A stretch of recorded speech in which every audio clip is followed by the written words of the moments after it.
नमस्कार, आप देख रहे हैं कशिश न्यूज। आपके साथ मैं हूं शर्मिला चौहान। बुलेटिन की करेंगे शुरुआत गांव-गांव, शहर-शहर के साथ।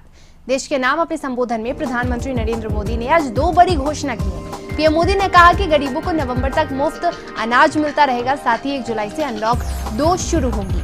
हालांकि उन्होंने ये भी कहा कि अनलॉक 1 में लापरवाही बढ़ी है, हमें लापरवाह नहीं होना है। देश के नाम अपने संबोधन में पीएम मोदी ने कहा कि त्योहारों का समय खर्च भी बढ़ता है। फैसला लिया गया है कि प्रधानमंत्री गरीब कल्याण अन्न योजना का विस्तार अब दिवाली और छठ पूजा तक किया जाए।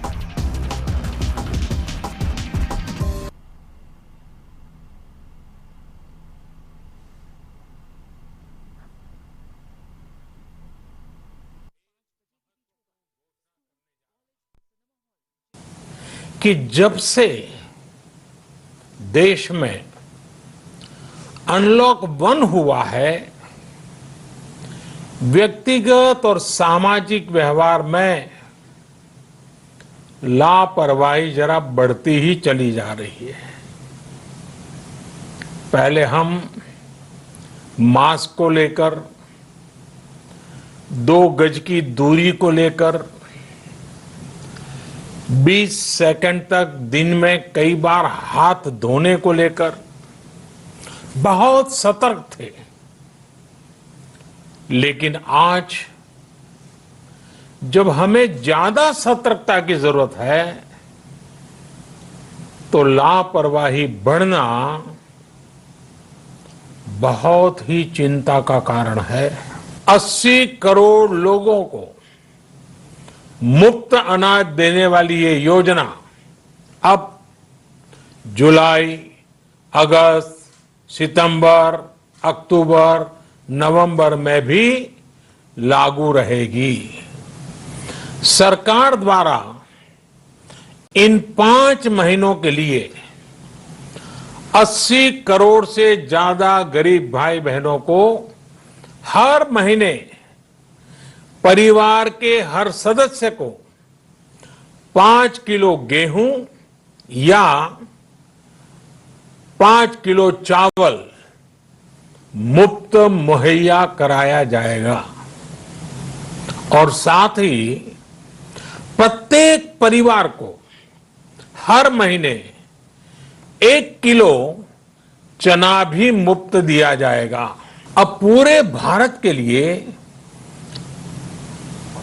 एक राशन कार्ड की व्यवस्था भी हो रही है, यानी एक राष्ट्र एक ration card, 1 nation 1 ration card. इसका सबसे बड़ा लाभ उन गरीब साथियों को मिलेगा जो रोजगार या दूसरी आवश्यकताओं के लिए अपना गांव छोड़ करके कहीं और जाते हैं।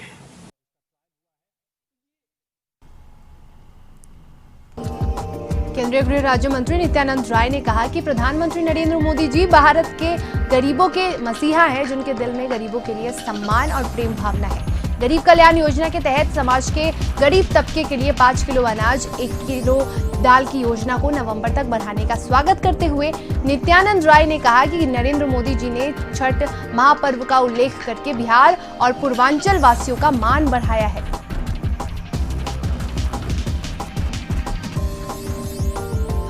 सारण के गरखा के महमदा में वज्रपात की चपेट में आने से हुई 3 लोगों की मौत हो गई। मामले में परिजनों का कहना है कि गांव में कोरोना संक्रमण को लेकर कैंप लगा हुआ था, जिसमें जांच के लिए सैंपल देकर सभी लौट रहे थे, तभी ये घटना पेश आई है। वहीं अवतार नगर के रामगढ़वा में बुजुर्ग की मौत वज्रपात से हो गई तो पानापुर थाना के भोड़हा में 2 महिलाएं वज्रपात की चपेट में आने से झुलस गई।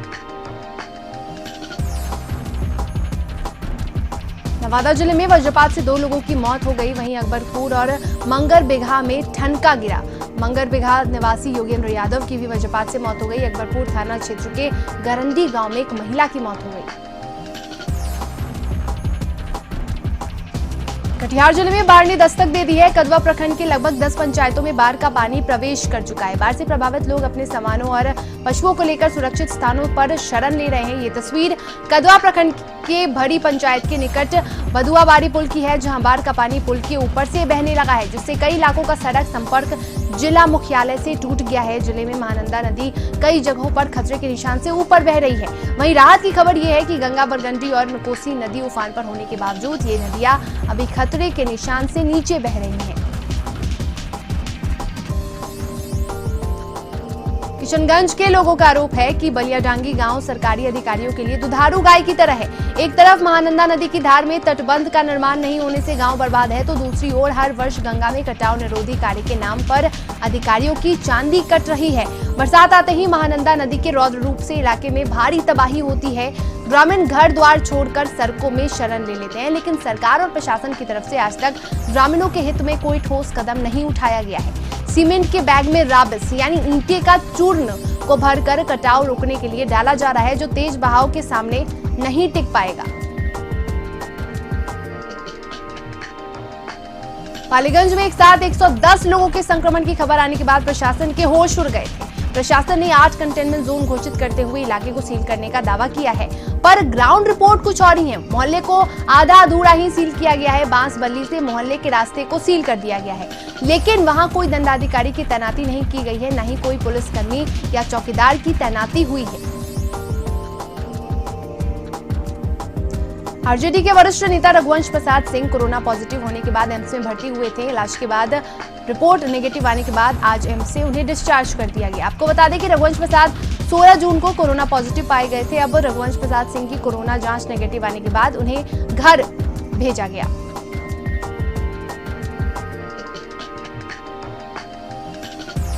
सिवान शहर से 7 कोरोना पॉजिटिव मरीजों की पुष्टि के बाद हड़कंप मचा हुआ है। जैसे ही शहर के लोगों को कोरोना पॉजिटिव मरीजों की मिलने की सूचना मिली, वो लोग सकते में आ गए। लोग डरे और सहमे हुए हैं। स्थिति यह है कि सिवान स्वास्थ्य विभाग की टीम ईवीएम वेयर हाउस में काम कर रहे 2 लोगों को एम्बुलेंस में बिठाकर ले गई।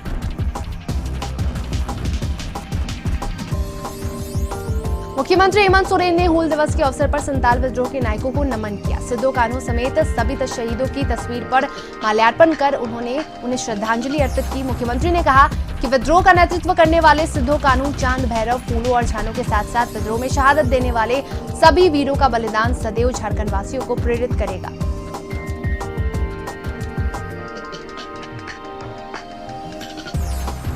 पूरे झारखंड में शहीद सिद्धो कान्हू को याद करते हुए अंग्रेजी हुकूमत के खिलाफ विद्रोह के प्रतीक के तौर पर हूल दिवस मनाया जा रहा है। राज्यपाल द्रौपदी मुर्मू ने हूल दिवस के मौके पर राजभवन परिसर में शहीद सिद्धो कान्हू की तस्वीर पर माल्यार्पण कर उन्हें श्रद्धांजलि दी और कहा कि देश इनके योगदान और शहादत को कभी भूल नहीं पाएगा।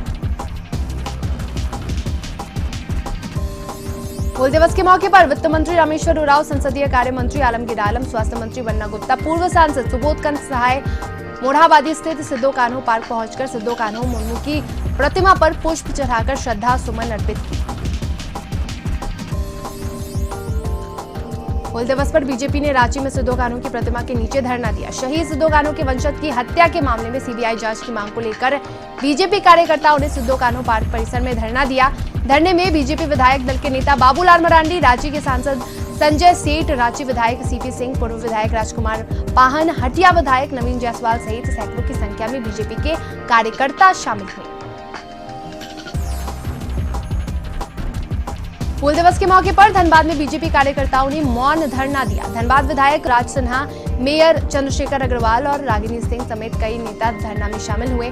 इस मौके पर राज सिन्हा ने कहा कि सरकार कहती है कि झारखंड के लोगों की हितैषी है, लेकिन सिद्धो कान्हू के वंशजों की हत्या होती है और सरकार चुप है। उन्होंने मांग की है कि सरकार स्वर्गीय रामेश्वर मुर्मू के परिवार को तत्काल 10 लाख सहायता राशि दे और मामले की सीबीआई से जांच कराए। शहीद सिद्धो कान्हू मुर्मू परिजन रामेश्वर मुर्मू की हत्या की सीबीआई जांच कराने की मांग को लेकर बीजेपी ने राज्य भर में धरना दिया। वहीं जमशेदपुर में बीजेपी के पूर्व विधायक लक्ष्मण टुंडू ने अपने समर्थकों के साथ मुलाकात की और मामले की सीबीआई जांच कराने की मांग की।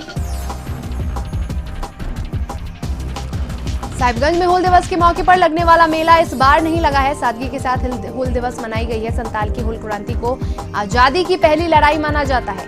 30 जून 1855 को क्रांतिकारी नेता सिद्धू और कान्हू मुर्मू के आह्वान पर राजमहल के भोगनाडीह में 20,000 संतालों ने ब्रिटिश हुकूमत के खिलाफ विद्रोह किया था। शहीद सिद्धू कान्हू चांद भैरव की जन्मस्थली भोगनाडीह में हर साल हूल दिवस पर बड़े स्तर पर कार्यक्रम होता रहा है, लेकिन इस बार सब सूना है। कोरोना संक्रमण की वजह से किसी भी कार्यक्रम पर रोक है। विश्व प्रसिद्ध श्रावणी मेला आयोजित किए जाने और बाबा वैद्यनाथ मंदिर में पूजा और दर्शन के लिए मंदिर का पट खोलने को लेकर दायर याचिका पर हाईकोर्ट में सुनवाई हुई है। बीजेपी सांसद निशिकांत दुबे की ओर से दायर जनहित याचिका पर मुख्य न्यायाधीश एवं जस्टिस सुजीत नारायण प्रसाद की खंडपीठ में सुनवाई हुई है। खंडपीठ ने सभी पक्षों को सुनने के बाद आदेश को सुरक्षित कर लिया है। अब ये आदेश 3 जुलाई को खंडपीठ के द्वारा सुनाई जाएगी। जामताड़ा सदर अस्पताल में उस समय अजीबोगरीब स्थिति पैदा हो गई जब डायलिसिस के दौरान मरीज की मौत हो गई। डायलिसिस सेंटर में चिकित्सक के बदले कंपाउंडर एक मरीज का डायलिसिस कर रहा था। इस दौरान उसकी मौत हो गई। मृतक मरीज का नाम रतन साधु है। वहीं कंपाउंडर राजू कुमार ने बताया कि देवघर से डॉक्टर मनोज कुमार के निर्देश पर वीडियो कॉन्फ्रेंसिंग के माध्यम से डायलिसिस किया जा रहा था। राजू कुमार ने बताया कि जैसे ही मरीज को सुई लगाई गई उसे हार्ट अटैक हुआ और उसकी मौत हो गई। निरसा में गल्फरबाड़ी ओपी प्रभारी पर छेड़खानी की पीड़ित महिला ने गंभीर आरोप लगाई है। ग्यारकुंड दक्षिण पंचायत की रहने वाली बीकॉम फाइनल ईयर की छात्रा से छेड़खानी और मारपीट हुई थी, जिसके बाद से पीड़ित छात्रा पुलिस के पास इंसाफ की गुहार लगा रही थी। वो ओपी प्रभारी से लेकर ग्रामीण एसपी तक अपनी गुहार लगा चुकी है। पीड़ित छात्रा ने गंभीर आरोप लगाते हुए कहा कि जब वो अपनी गुहार लेकर गल्फरबाड़ी ओपी पहुंची तो दरोगा ने उसे अश्लील बात की और गाली गलौज कर उसे भगा दिया।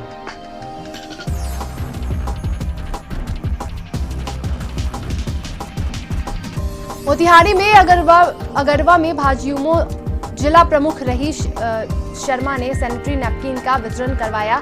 उन्होंने ये वितरण समाज सेवी अमित कुमार के द्वारा करवाई। उन्होंने इलाके में 200 सैनिटरी नैपकिन का निःशुल्क वितरण किया। साथ ही जरूरतमंद महिलाओं को इसकी उपयोगिता के बारे में जानकारी दी। रूही शर्मा ने बताया कि सभी परिवार को इस मुहिम से लाभान्वित किया जाएगा।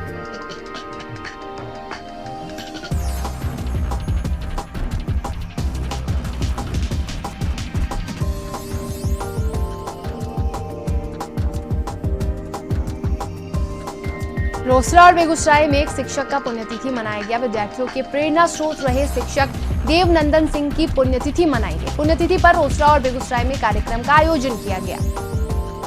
बता दें कि देवनंदन सिंह के 16वीं पुण्यतिथि पर रोसड़ा के हायर सेकेंडरी स्कूल में कार्यक्रम का आयोजन किया गया, जहां स्कूल के प्रिंसिपल फुलेंद्र सिंह, सतीश प्रसाद सिंह, बालेश्वर सिंह उपस्थित हुए।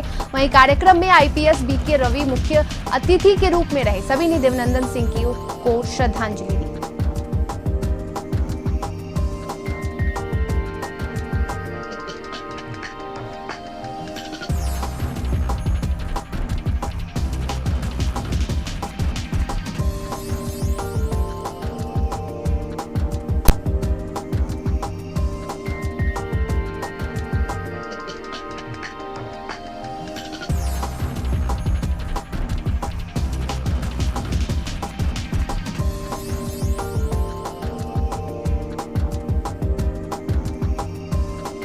मधुबनी में नाबालिग के साथ गैंगरेप की घटना को अंजाम दिया गया। पुलिस ने 4 आरोपियों में से 2 को गिरफ्तार कर लिया है।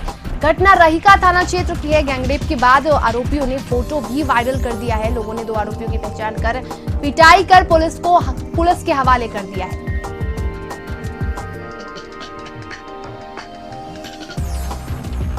बेगूसराय में अंचल अमीन को पटना निगरानी की टीम ने 10,000 रुपए घूस लेते रंगे हाथ गिरफ्तार किया है। दरअसल पटना निगरानी की टीम को सूचना मिली थी कि बरौनी अंचल में संविदा पर कार्यरत अंचल अमीन सुरेंद्र कुमार जमीन नापी के बाद रिपोर्ट देने के नाम पर 10,000 की रिश्वत की मांग कर रहे हैं। इस सूचना पर पटना निगरानी की टीम बरौनी अंचल कार्यालय पहुंची। अमीन को रंगे हाथ गिरफ्तार किया गया।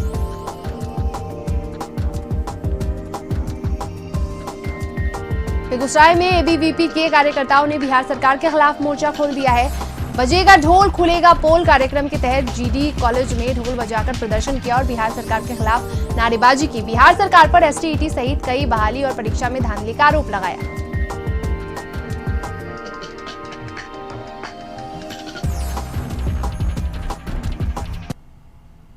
वक्त है एक छोटी सी ब्रेक का। खबरों का सिलसिला लगातार जारी है। ब्रेक के बाद आपका स्वागत है। खबरों में आगे बढ़ेंगे। बिहार के 8 जिलों के लिए अलर्ट जारी किया गया है। पटना, सारण, वैशाली, बक्सर, भोजपुर के लिए ये अलर्ट जारी किया गया है।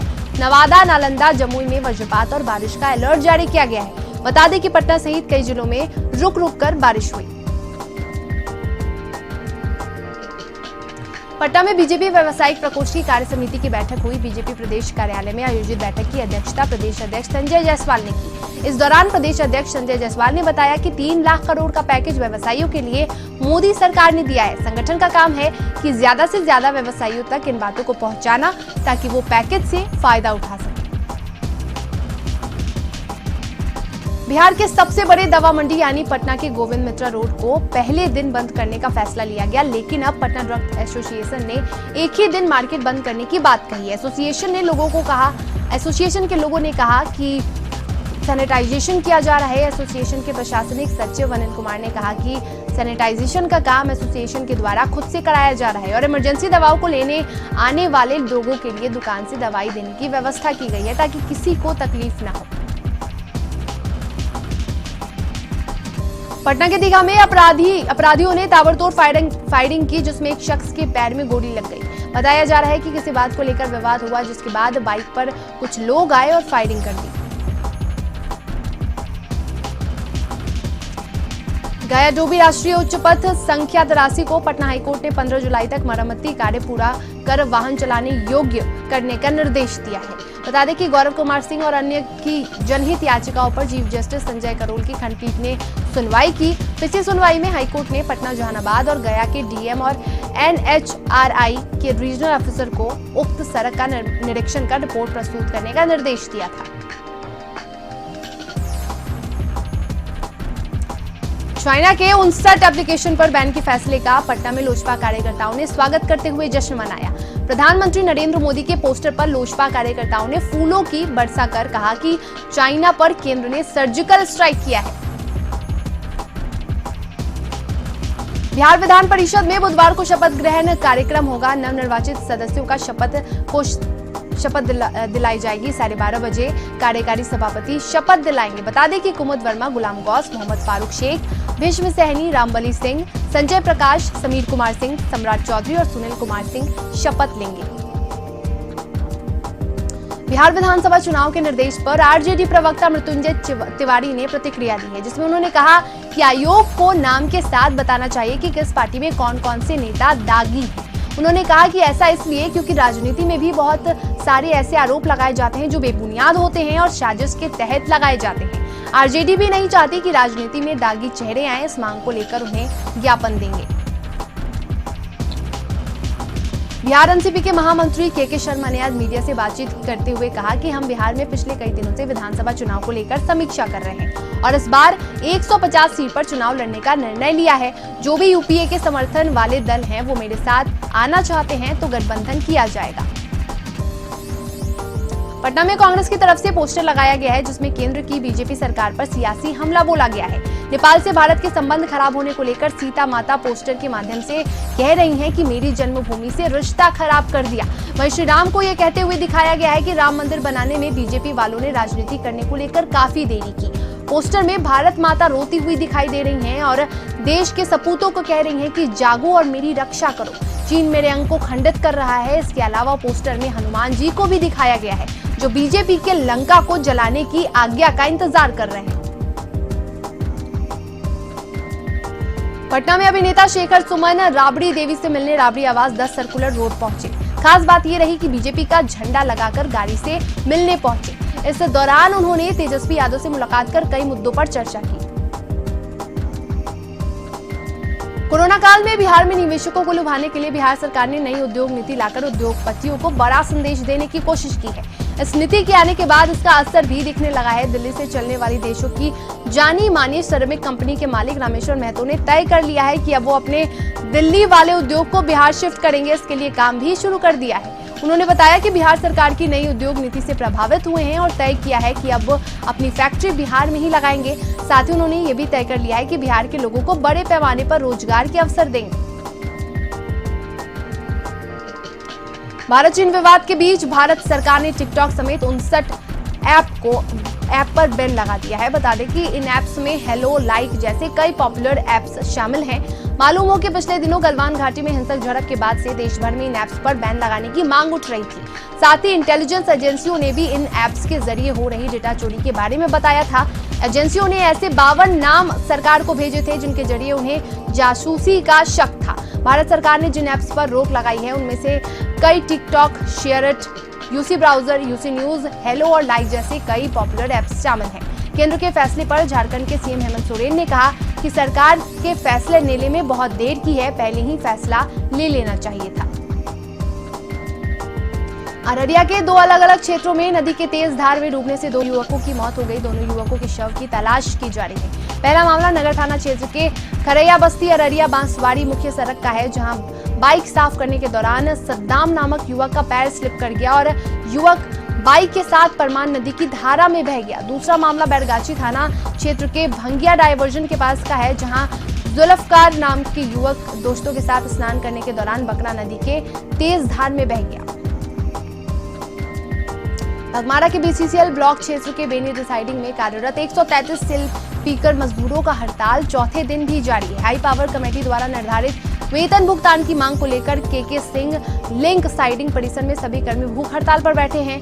बिहार कोलियरी कामगार यूनियन के केंद्रीय सचिव जेके झा ने बताया कि मजदूरों को किसी महीने 3,000 तो किसी महीने 5 से 6,000 मजदूरी मिल रही है। उसी में सीएमपीएफ राशि की कटौती भी हो रही है। इसके अलावा मजदूरों को ना तो पे स्लिप दिया जा रहा है और ना ही पहचान पत्र। समुचित वेतन नहीं मिलने से मजदूरों के सामने भुखमरी की स्थिति उत्पन्न हो गई है।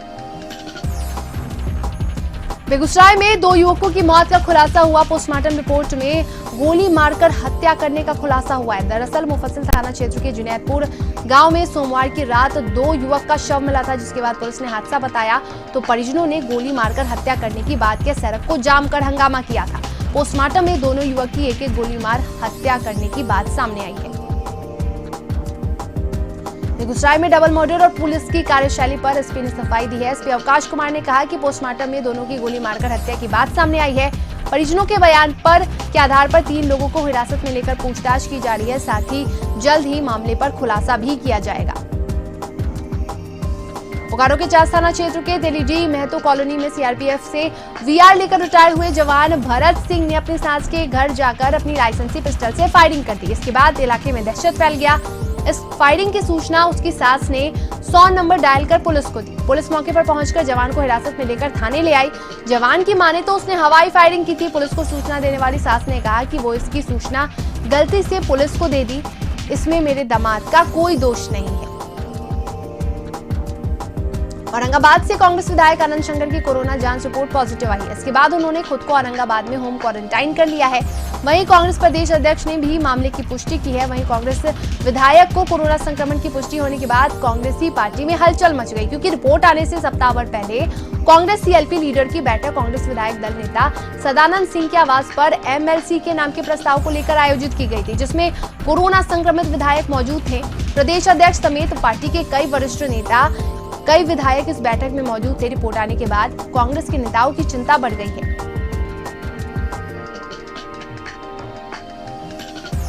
दानापुर के गोला रोड स्थित कॉर्पोरेशन बैंक के बिल्डिंग में एक ज्वेलर्स की दुकान में बीती रात चोरों ने बड़ी चोरी का अंजाम दिया, जहां बैंक के पीछे के रास्ते से घुसकर ज्वेलरी की दुकान को निशाना बनाते हुए लगभग 25 लाख का हाथ साफ किया। पटना के फुलवारी शरीफ थाना इलाके के नवदुर्गा मंदिर के सामने गली में रहने वाले 24 वर्षीय युवक की गोली मारकर हत्या कर दी गई है। घटना के बाद स्थानीय लोगों ने घायल अवस्था में वकील को पीएमसीएच में भर्ती कराया, जहां उसकी इलाज के दौरान मौत हो गई। देवघर के बाबा वैद्यनाथ मंदिर में इन दिनों सौंदर्यीकरण और मरम्मत का कार्य किया जा रहा है। जिला प्रशासन द्वारा मंदिर परिसर और सभी मंदिरों का फर्श का मरम्मत किया जा रहा है। धनबाद में प्राइवेट कोचिंग संचालकों ने सिटी सेंटर से रणधीर वर्मा चौक तक फल सब्जी बेचकर सरकार की नीतियों का विरोध किया। इस दौरान तख्तियों पर साफ साफ लिखा था कि हमें सुशांत सिंह राजपूत बनने पर मजबूर न किया जाए।